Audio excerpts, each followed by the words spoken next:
એક નદીના કિનારે બે ઝાડ હતા અને ત્યાંથી એક ચકલી પસાર થઈ રહી હતી। તેને પહેલા ઝાડને કહ્યું કે વરસાદ થવાનો છે, હું તમારી ડાળી પર મારા અને મારા બાળકો માટે માળો બનાવું, પરંતુ ઝાડે તેને ના મહી દીધું। ચકલી હવે બીજા ઝાડ પાસે જઈને તે જ વાત કહે છે તો બીજું ઝાડ હા કહે છે અને ચકલી ખુશીથી ત્યાં માળો બનાવીને તેના બાળકો સાથે રહેવા લાગી।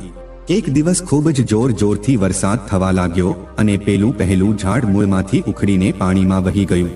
ચકલી આ જોઈને બોલી કે જ્યારે હું અને મારા બાળકો તામરી શરણમાં આવ્યા હતા ત્યારે તમે મને ના કહી દીધું હતું, હવે જોયું આ તેનું જ પરિણામ છે।